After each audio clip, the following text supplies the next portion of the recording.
Hi everyone, this is Mohan, founder of IASbaba. Hope all of you are in good health and also sincerely preparing for the exam. So just few days back the results were announced. So that should give you more confidence that the exam will be held on October 4th itself. So you should, if you have not started, then do earnestly start your preparation sincerely for the exam.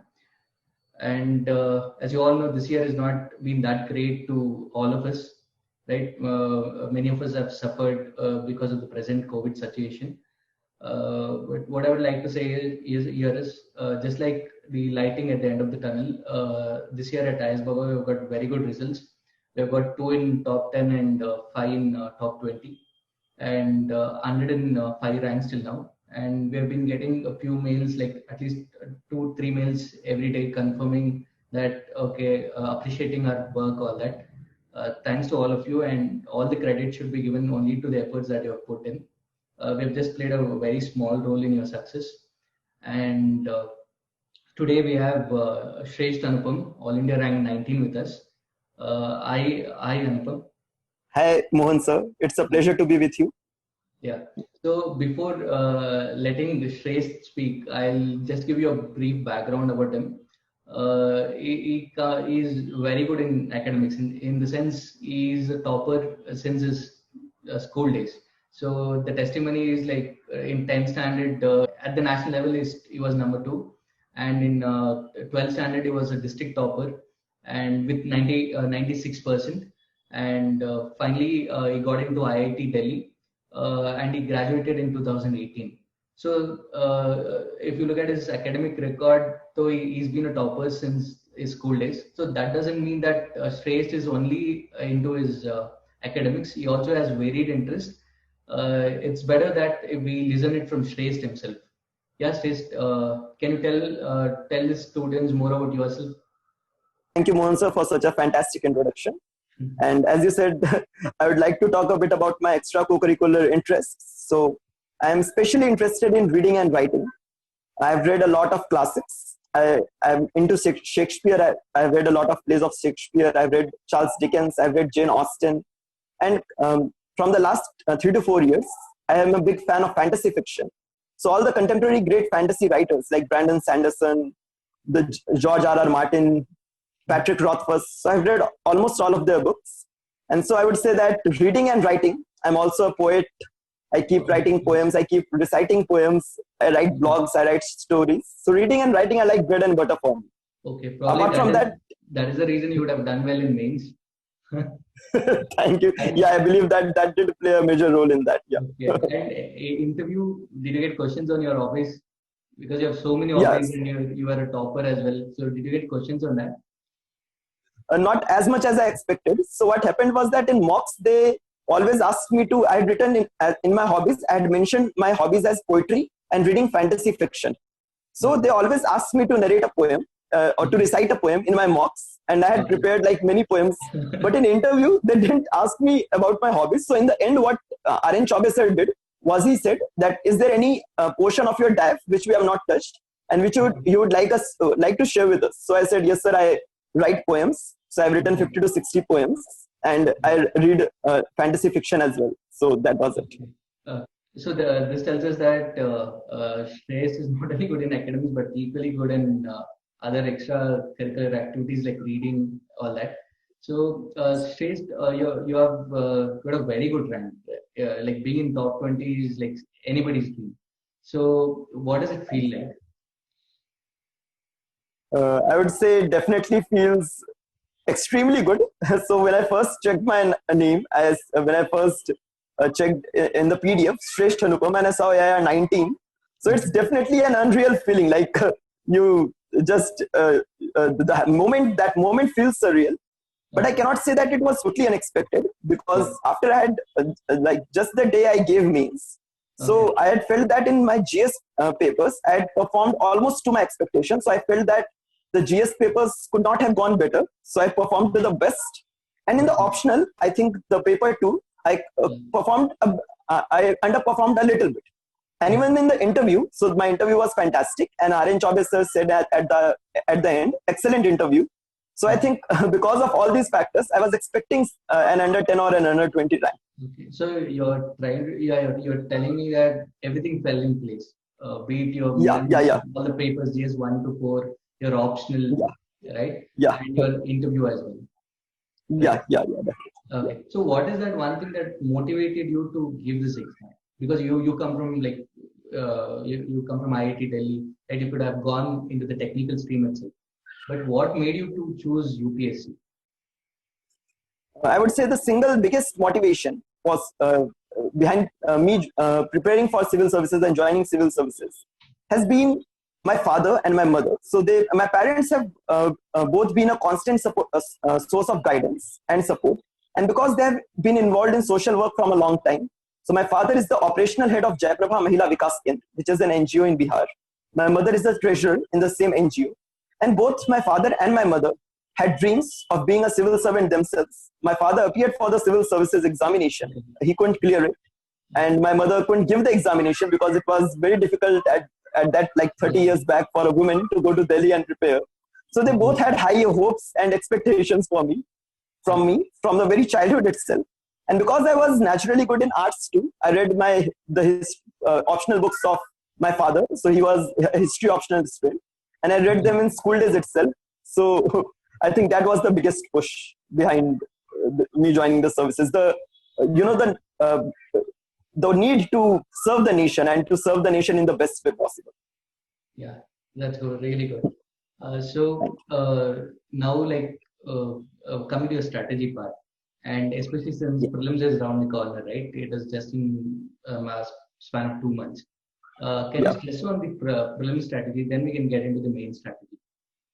Definitely. So I have appeared for two prelims. The first time I could not clear the prelims in the 2018 prelims, and in the 2019 prelims, I think I get through with safe enough marks.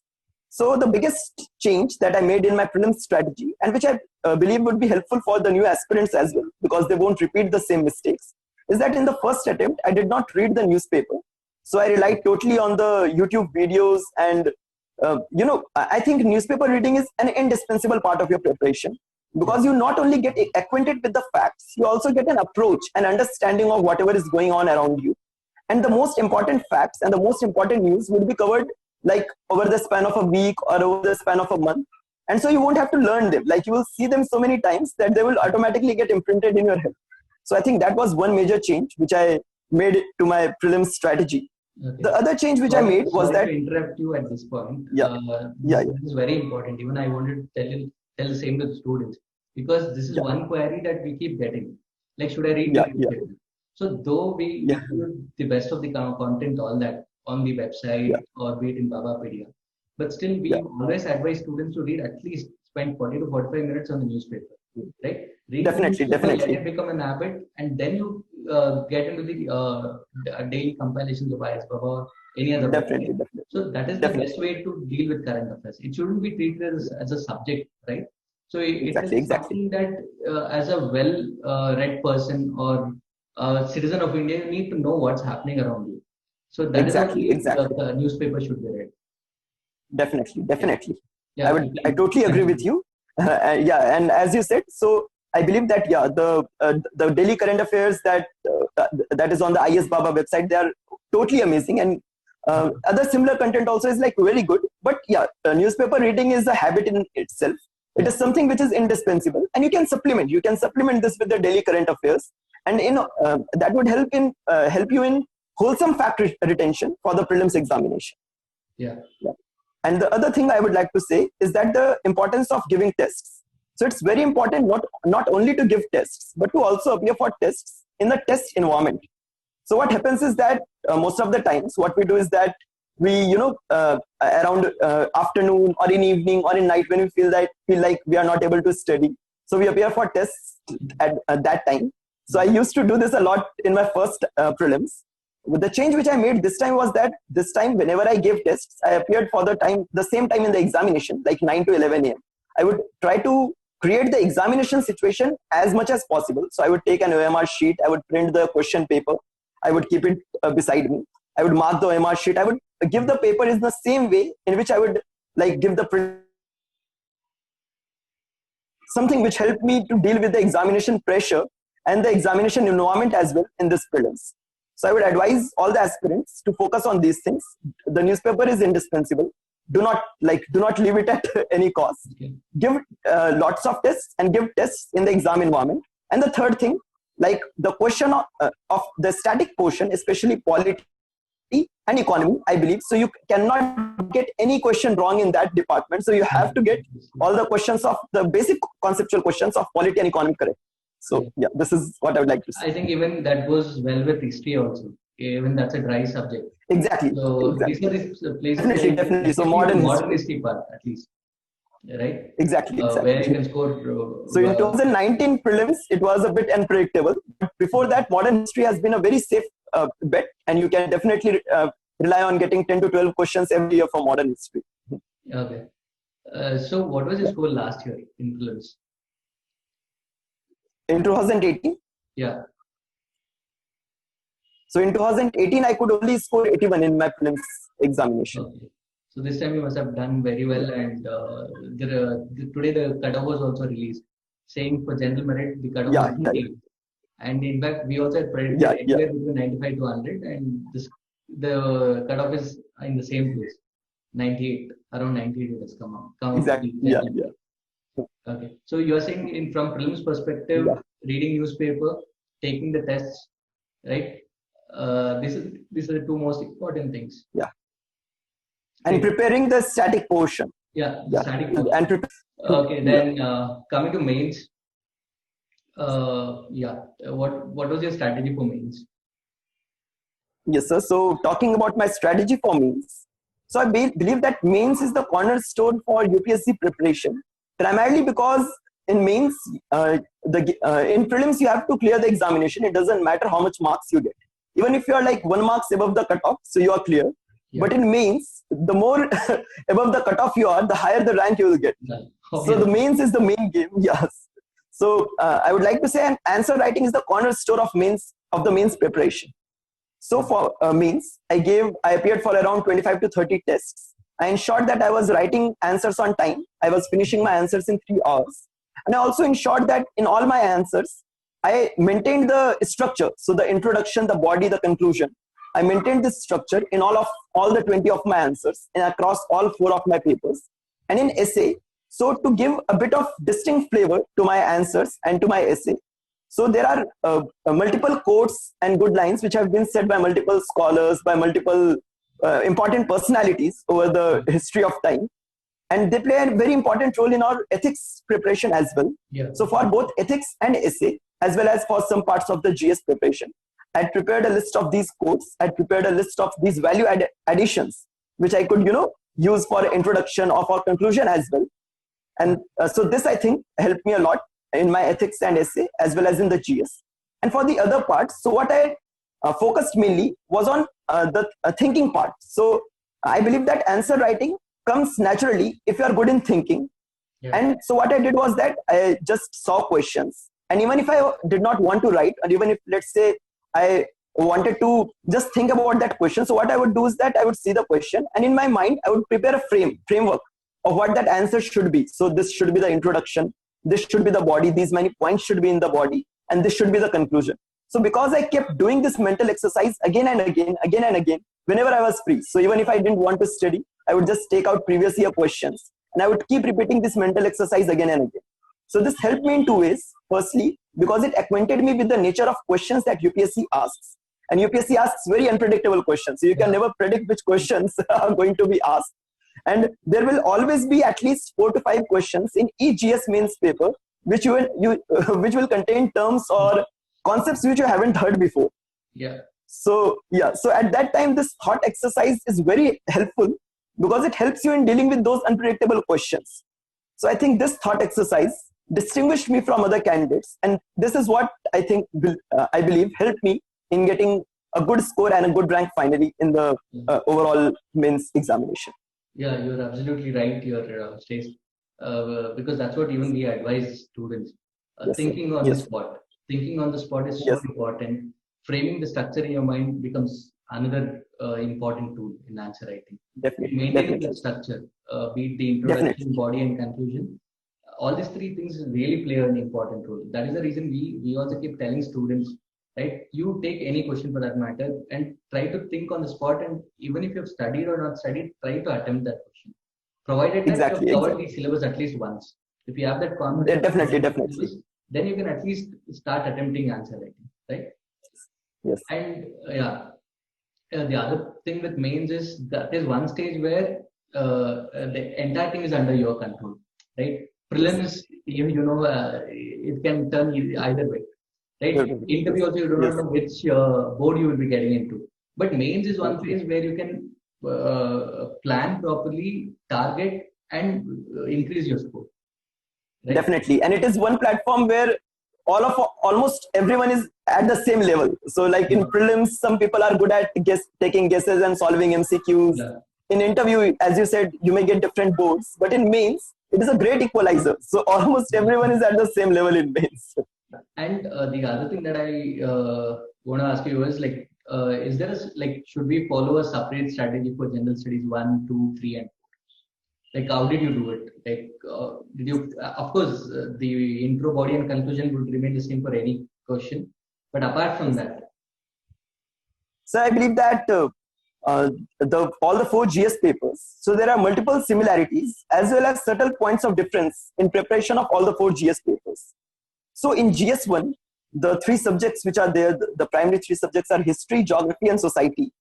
So among these, history and geography are a bit factual, the questions of history and geography. So you definitely need to have factual information for that. Your analytical skills are also checked, but your factual skills also matter in questions of history and geography. In geography, there will be questions in which you will definitely need to draw diagrams or maps. yeah. So I wasn't very good at the drawing and the mapping part. So in all the 4 GS papers, I drew just one diagram, which was a map of India in just one geography question. So that was the only question in which I drew a diagram. Okay. And in society, the society part is because I had sociology optional. So the society part was a bit easy for me. But I think that the society part gives you a lot of opportunity to innovate because you are asked things about what's happening before you. So you can give a lot of points by what you observe going on around in the society, like what's the impact of globalization on society. So you can give current examples, what you observe, like this is the impact on youth. You can give your own examples by molding them. You can give the examples which you see the problems the women are facing. So society is a bit observational, I would say.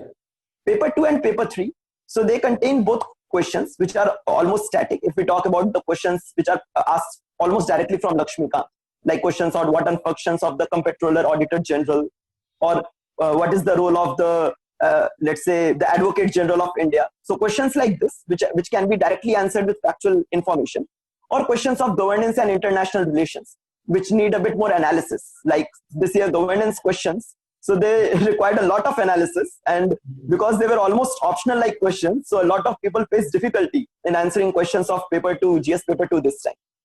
The paper 3, I would say, paper 3 is one of the biggest challenges of GS because it contains 4 to 5 separate topics. So there is science and tech, there is security, there is of course economy, there is environment, there is disaster management. So because it contains 5 to 6 big blocks, so a definite amount of time has to be allocated to GS3, and you have to ensure that all the like 5 to 6 parts are handled well. So because it's very scoring as well, the GS3 is quite scoring as well. So you have to handle all the 5, 6 parts very well. The GS4, I would say, is a different ball game altogether, because in GS4, your factual information comes to us like a standstill, almost standstill. You definitely need a bit of factual information. But what's more is that your actual, what you believe and what you think and what you actually feel about a situation, so that is tested in GS4. So the case studies and even questions where you asked to elaborate on a quote, or what would you do in a certain situation. So these case studies questions, these situational questions, so I think they bring out the person, what actual kind of person you are, and your language skills matter a lot in paper 4. So I would say even in the other 3 GS papers, if you are like your language skills are not that good, it doesn't matter because you can write points, and that would put you on an equal someone who is, let's say, who is very good at English.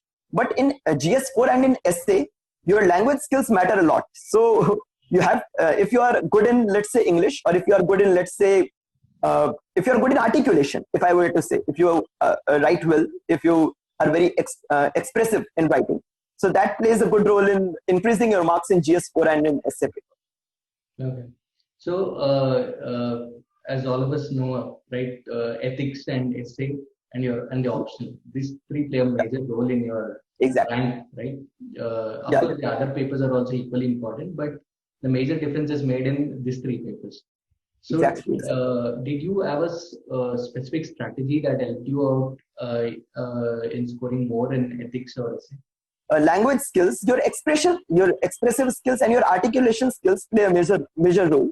So whenever I did answer writing, I tried to write a bit more of the ethics. I tried to practice more GS4 answers because I knew that that is one paper in which answer writing will definitely bear more fruits as compared to the other three GS papers.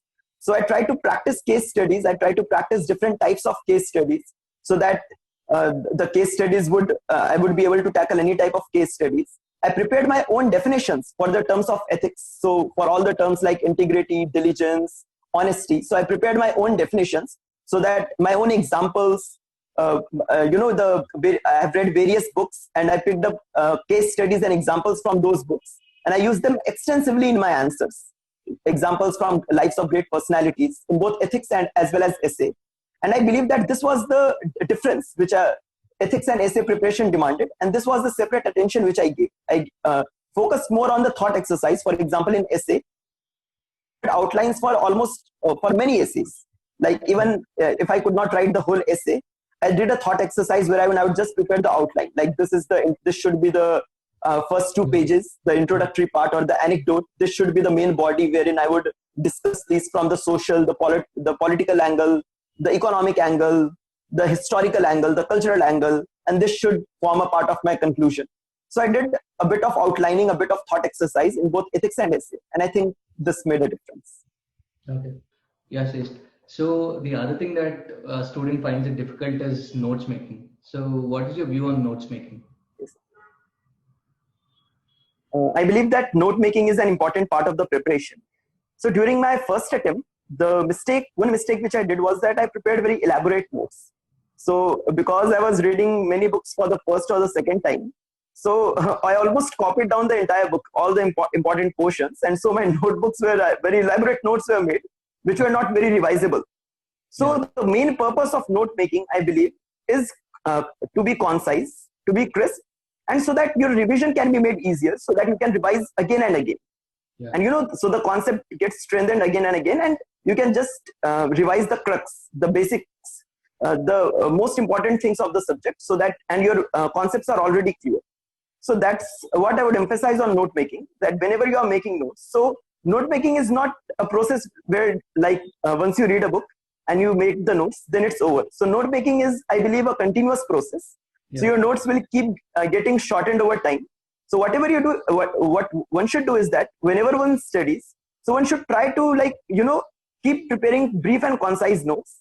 And the more quickly you start preparing brief notes, very concise notes, just don't write full sentences, just write the main keywords, the highlights. And I think that is one thing that will help you in notes making and in revisions. So that will serve the purpose of the notes making. Okay. So were you using the offline mode or the online mode for notes making? I kept switching between online and offline mode. However, I found that in my second attempt that the offline mode was more suited to my tastes, because it gave me a sense of answer writing too. Like I got the feel of writing as well. And because I write, I somehow like the offline format. I somehow like the feel of my hand against the paper and, jotting the points down. So, but I think it's very subjective. Many of my friends preferred online note making, and they've also done very well in the examination. Okay. So it depends on the individual to individual, right? It depends on the individual. Yeah. Whether you are more comfortable in typing or in writing. So it totally depends on you. Yeah. So apart from consistency, that is very important in this exam. The other thing is revision, right? That is so crucial in UPSC or any exam for that matter. So definitely. How did you do your revision? Like, was it done daily basis, weekly basis, monthly basis, or you read an entire subject together and finally you started revising it? How was your revision like? So I would discuss my revision as well as my the timetable strategy, because I believe that they are both interlinked. to a large extent. Yeah, the time schedule, So daily routine becomes the very time important. schedule, definitely. Yeah. So I've always done a routine-based study, a schedule-based study from my 10th, 12th class standard itself. And I Okay. applied the same to the UPSC preparation as well. So Mm. because this exam requires a lot of revision, so once you study something, it has to be revised after a fixed period of time. And immediately before the examination, so there have to be at least 3 to 4 revisions before that fact or that thing has been imbibed in your brain. So what I did was that I prepared my the timetable or the strategy according to this formula only. So I started backwards. So let's say if today is 7th August and my prelims is on 4th October. So Yeah. I would prepare a daily, I would on 2 or 3 A4 sheets, I would write all the days starting from the date on which the examination is there. So I would start like if the prelims is on 4th October, I would start from 3rd, then 2nd, then 1st, then I would come to September. So I will list down all the days. I will list out like what do I want to revise. Like I anticipate what should I revise in the last few days. So in the in the exact end, for example, just 2 to 3 days before the examination. So in 2 days, I will revise the entire static portion. And 1 day I will revise the entire current affair portion because by that time, most of the things would have been learned. So I will just have to flip through it and going backwards. So just immediately before that, like after the before the final revision, I would give 1 day for each subject. Okay. Coming like slightly even before that, I would give 2 to 3 days for each subject revision. So I always prepared backward routines. And I think that helped me a lot because, it showed me that how much time can I actually afford to give on each subject. How much revision is required for each subject. Not all subjects require the same amount of revision. For some, for example, in prelims, the current affairs requires a bit more revision because it's new and it keeps getting on updated almost daily. While the static portion is mostly static, and you can because we focus on static so much, so it almost gets imbibed in our brain. While the current affair has to be revised almost daily. Yeah. So it helped me in preparing different revision strategies for the subjects according to their separate needs. It also gave me a fixed timetable according to which I could, adjust the timetable. I could according to the requirements of the subject, according to the requirements of my day. And I believe that it played a crucial role in my final success. Coming to your optional, right? Sociology. See, sociology is one optional Yes. that from my experience, right, over the years, this is one optional which is more stable, right? So it is like if you talk about geography, other options, or even anthro, there are fluctuations as such. But sociology is one optional that is performing decent enough over the years. So what is your advice on why should one choose sociology or strategy? Anyway, you'll be giving a detailed write-up on your strategy later on the website. But now you can just on why should one take sociology as an option. As you mentioned, sir, like sociology has been one of the stable optionals. Yeah. And I believe that is one of the major factors behind the popularity of sociology. Yeah. Also, I believe that people who are good in writing, so sociology is a writing intensive optional. Yeah. And people who, and because its syllabus, it's directly helpful in the society part of GS paper 1. It indirectly helps you in paper 2 in the governance aspect. In paper 3 and paper 4 as well, you can pick up examples of ethics from sociology, from the thinkers part. And in essay, so you always get one essay where the context is of either of Indian society, some section of Indian society, or a social situation. So I believe that due to the very high relevance of sociology in the overall mains preparation is one of the factors, and its stability is one of the factors behind its popularity. And that is the reason that I would say many people opt sociology and would continue to opt for sociology. As for why I opted to choose for sociology was that I was good at writing. I knew that from start. I knew that it would give me spillover effects in my GS papers as well. And because sociology is something which can be predicted, the paper 1 is very standard. If you read standard books like Haralombus and Ritzer, even if you read a good standard book, most of your concepts would be clear. And then what remains is answer writing. So even though the paper 2 is a bit unpredictable, and that that has led to a bit of unpopularity among the aspirant in the last 2 to 3 years especially.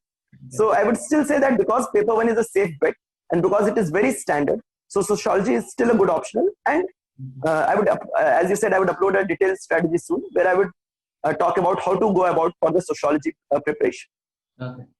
Okay, so now this is one question that keeps popping up every now and then.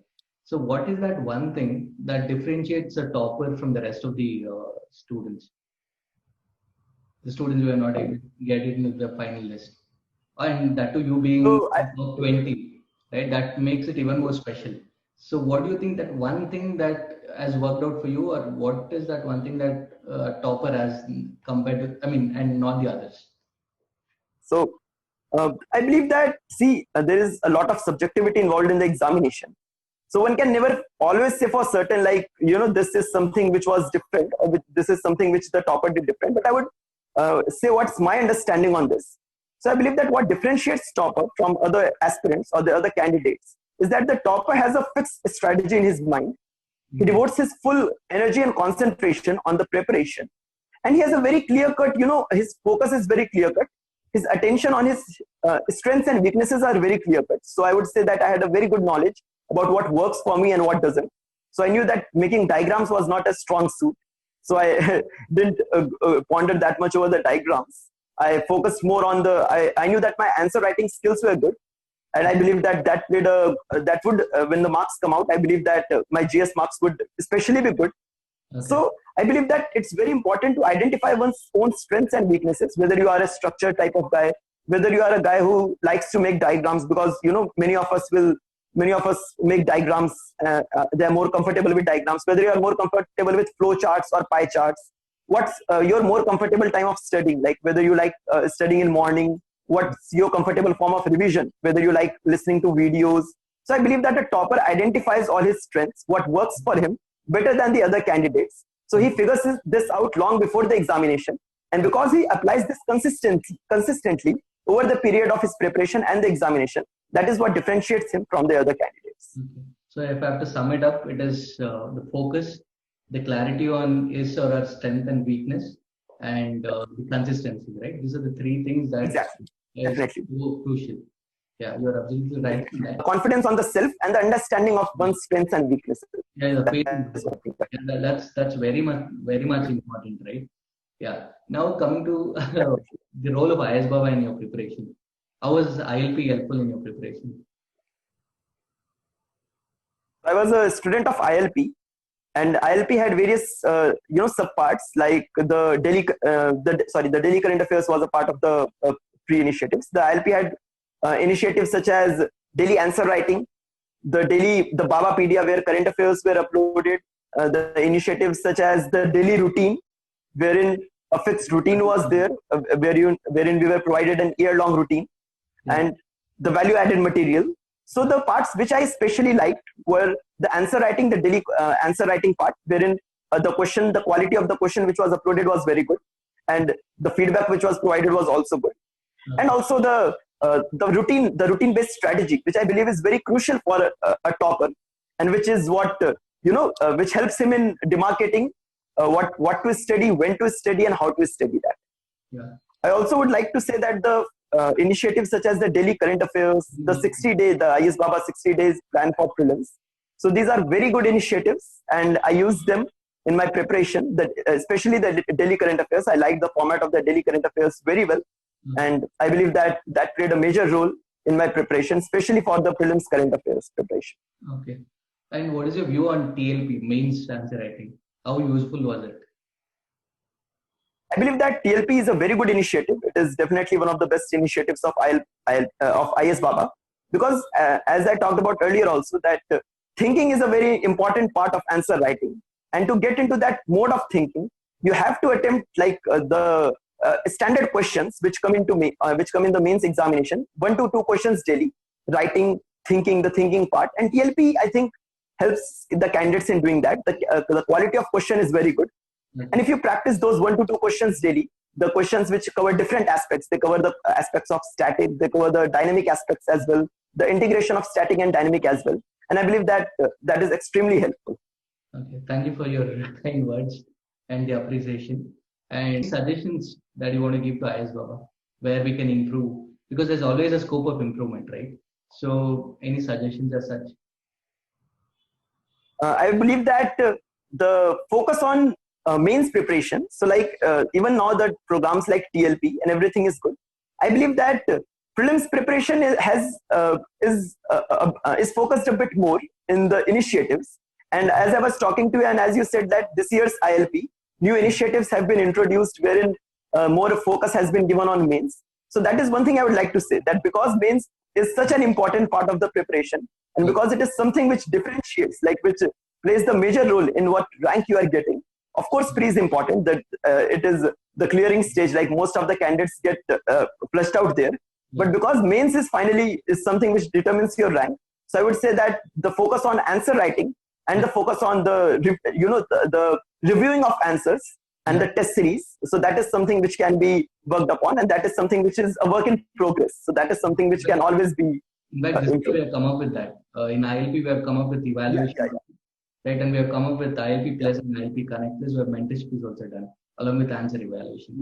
And absolutely, we have, of course, we have taken the feedback from the students as well and incorporated this new features this year. Thank you for your. It's extremely commendable that you take feedbacks from the students, and that you bring in new changes to the program, so that it remains dynamic, and so that it remains relevant to the needs of the candidates. Thank you for that. And your last few words, or your final advice to students. Just another couple of months, right? Prelims exam is just a couple of months. So what would you advise students? So taking into account the current situation, I would first of all advise you to not to get too disheartened or not to lose your confidence due to the COVID-19 pandemic situation. It's a difficult situation for all of us, but I would advise you to keep your focus, to keep your strength, and to focus on the studies, because this is something which should matter. Like I understand, we can all understand that the environment is a bit difficult now. You are not as motivated as you can be because there are so many distractions. But to clear this examination, you need to get into a zone. You need to have the proper amount of concentration, the focus, and the dedication.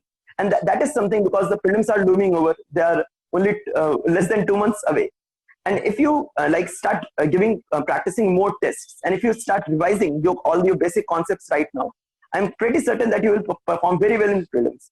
So I'd advise you that, all of you, that leave everything. Don't get too focused on what's happening around you. Give your full attention, give your full focus, full dedication to the prelims, the upcoming prelims examination, and the upcoming mains examination after that as well. And you will all definitely do very well. That's my best wishes for you, and that's also my message for you. Thank you, Shrestha, for spending your valuable time with us. And I know your relatives and friends and your family members would be waiting for you.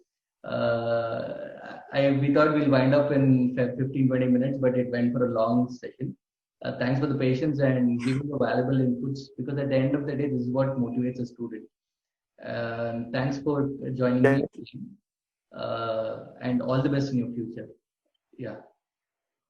Okay. Thank you, Mohan Sir, for having me. It was a pleasure being there with you, and thank you, IASbaba. I would so goodbye. I guess. Yeah. Thank you. Thank you.